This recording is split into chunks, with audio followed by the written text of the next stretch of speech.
Salut à tous, c'est Yanda pour un nouvel épisode de Comics et Hardcover que j'ai choisi aujourd'hui de dédier à une partie, du moins du lexique des comics, plus exactement au mais qu'est-ce qu'il raconte et pourquoi on comprend rien quand il parle. Il y a en effet de grandes chances pour qu'au moment où vous ayez commencé à lire des comics, vous ayez connu une situation comme celle-ci ou quelque chose d'assez équivalent. Salut, dis-moi, toi qui lis des comics, ça donne quoi ce Red de Hood and the Outlaws? Ah bah celui-là c'est un numéro où la série devient tie-in pour un autre titre. Bon après il y a quand même pas mal de références au run du précédent scénariste, mais le truc marrant c'est que quand tu le lis au format TP, t'as surtout l'impression de lire un fill-in du coup. Ah! Et c'est bien ou pas?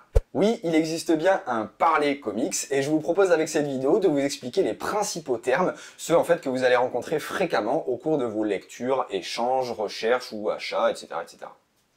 Après, je vais quand même pas commencer la vidéo en définissant ce qu'est un comics. Bah non, facile, c'est des histoires sur Batman. Ah bah si, en fait, peut-être que ça serait utile. À la base, un comics, c'est ça, un feuillet d'une trentaine de pages environ, qui va raconter des histoires. De Batman? Non, pas que, même si c'est le genre super-héroïque qui est le plus répandu, il y a vraiment des histoires de toutes sortes.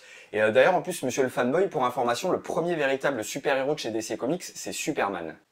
Ah pardon, j'ai arrêté de t'écouter, qui ça? Ouais, bref. Le rythme de parution est généralement mensuel, mais peut tout à fait aussi être hebdomadaire, ou voire même semestriel dans certains cas de retard, comme quand par exemple Jim Lee travaille sur une série mensuelle. Alors, ce format de publication, qui est aussi appelé single, n'existe pas en France. Ce qui s'en rapproche le plus pour DC Comics, c'est les mensuels presse Saga, qui contiennent en fait plusieurs singles différents. On peut aussi parler d'une issue, mais à prononcer à ce moment-là avec l'accent anglais, issue. Parce que si vous tombez sur un comic, sinon vous vous exposez à cette vanne. Et excusez-moi, je cherche l'issue. Ouais, c'est la porte juste derrière vous.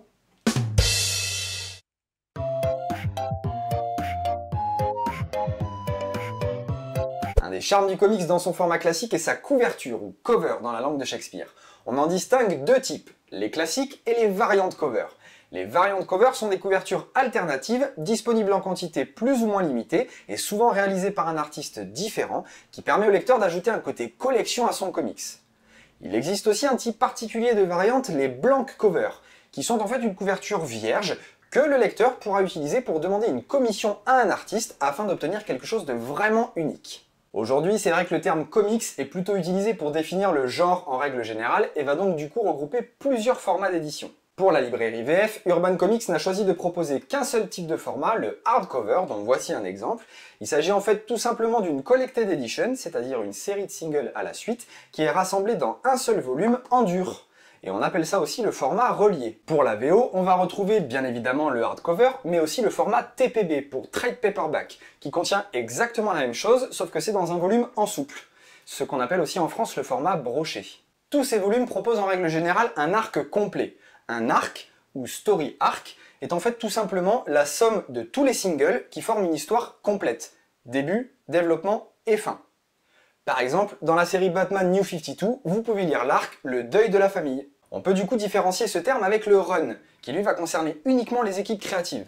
En fait, on appelle un run la période pendant laquelle un même artiste va officier sur une même série ou un même personnage. Du coup, un run va couvrir plusieurs arcs.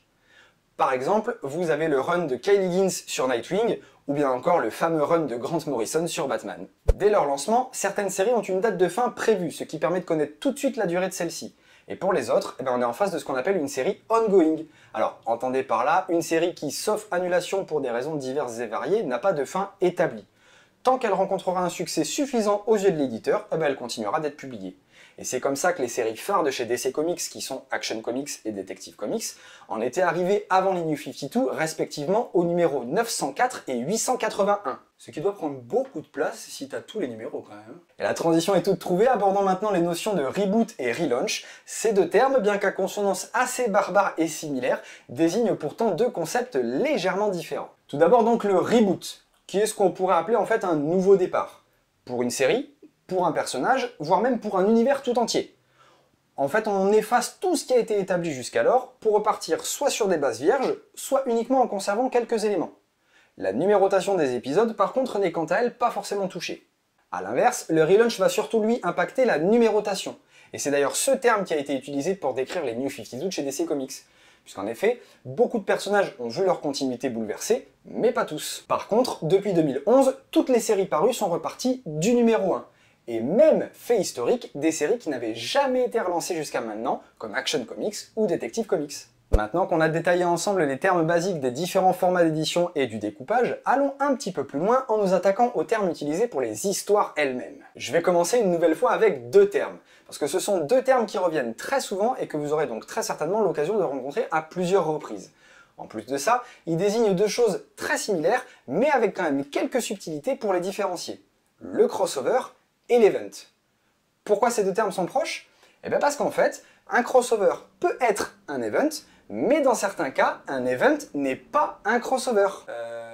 Pas compris. Et puis alors je crois que plus de la moitié de ceux qui regardent la vidéo sont comme moi. Je m'explique. Un crossover va présenter une histoire qui va impliquer et faire intervenir des personnages issus de séries différentes. Sa caractéristique principale est que l'histoire ne va pas être racontée dans une seule série, mais va être éparpillée dans plusieurs.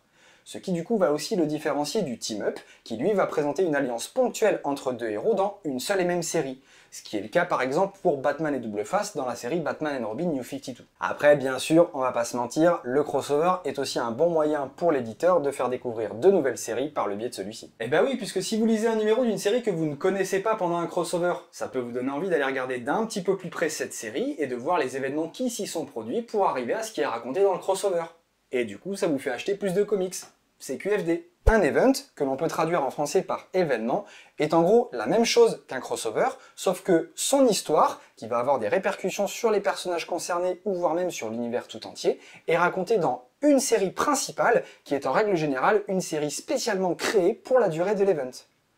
Comme exemple d'events récents chez DC Comics, on peut parler de Flashpoint ou bien même encore de Forever Evil. Pour terminer, en revenant avec ce que je disais juste avant, on a l'exemple de Trinity War, ou la guerre des ligues en VF, qui nous a été annoncé par DC Comics comme étant un gros event, mais au final, c'était plutôt un gros crossover entre les titres Justice League qui a servi à introduire et lancer le véritable event Forever Evil. Durant les events, certaines séries ou même certains titres créés là aussi pour l'occasion proposent ce que l'on appelle des tie-in. Un tie-in est un récit annexe à un event. Il se déroule en parallèle et est normalement facultatif à la compréhension de celui-ci. Il va en fait permettre de donner le point de vue d'un autre personnage ou bien encore d'aborder ou d'approfondir des points qui ne peuvent pas être développés dans l'histoire principale. Du coup, la lecture de tous les tie-ins d'un event va vraiment donner une vision d'ensemble de toutes les répercussions sur l'univers concerné. Et enfin, sachez que certains tie-ins sont aussi des crossovers, comme par exemple le récemment Forever Evil Blight, qui concerne les titres Justice League Dark, Constantine, Phantom Stranger et Pandora, ce qui est publié actuellement dans DC Saga présente. Pour revenir aux séries régulières, il existe aussi des épisodes que l'on appelle des fill-in. Ah, je crois que je connais ce mot-là, mais je suis pas sûr que ça te plaise. Dis toujours pour voir. Alors, si on s'entend bien avec quelqu'un, ça veut dire qu'il y a un bon fill-in, non? Ouais, non, t'as raison, ça me plaît pas. Bon, désolé, je trouvais ça marrant, moi. Un fill-in, donc, eh bien, c'est tout simplement un épisode qui est assuré par une équipe différente de l'équipe créative habituelle. On peut avoir soit un changement uniquement du dessinateur, soit un changement uniquement du scénariste, ou alors carrément un changement des deux. Ça reste très ponctuel, c'est surtout utilisé en règle générale lorsque l'équipe créative habituelle n'arrive pas à tenir les délais de publication. Certaines séries sont gratifiées lors de leur parution d'un backup.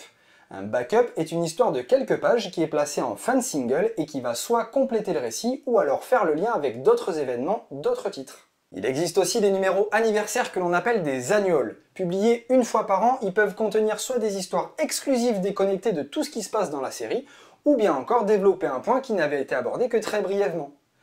Pour marquer le coup, ces numéros spéciaux ont une pagination un petit peu plus importante qui va tourner aux alentours des 40 pages. Enfin, pour terminer, je voulais vous parler des termes d'Elseworld et de What If. Là aussi au sens très proche, mais encore et toujours avec quelques subtilités. Un Elseworld est un univers à part de toute continuité, ce qui du coup va laisser carte blanche au scénariste pour les éléments et événements qu'il souhaite utiliser ou raconter dans son histoire. Un exemple d'Elseworld, Superman Red Son. Un What If va par contre se baser sur une continuité existante, mais il va modifier un événement passé, et son histoire sera fondée sur ce changement. Quand c'est l'histoire avec un grand H qui sert de continuité et qu'on modifie un événement, on peut aussi parler d'Uchronie, comme c'est le cas dans les Watchmen. En gros, pour vous donner un exemple, dans un Elseworld, j'aurais pu être Batman à la place de Bruce Wayne. Ah bah voyons, carrément. Et puis après, c'est moi le fanboy. Alors que dans un What If, j'aurais fait mes chroniques vidéo, mais sur des titres Marvel uniquement. Salut à tous, c'est Yanda pour un épisode de Comics Hardcover et aujourd'hui on parle de Spider-Man Carnage, une affaire de famille. Bon, je pense que vous avez compris l'idée. Voilà, c'est la fin de ce comics et hardcover hors série spécial Lexique Comics. J'espère qu'il vous aura été utile. Bien évidemment, il reste encore beaucoup de termes et de concepts liés aux comics, mais comme je peux pas tous les aborder et les traiter dans une seule vidéo, j'ai choisi de présenter ce que moi j'estime être les plus basiques et les plus courants, afin d'essayer de rendre tout ça accessible au plus grand nombre. En attendant la prochaine, portez-vous bien et surtout lisez des comics, parce que ça reste quand même ça le principal.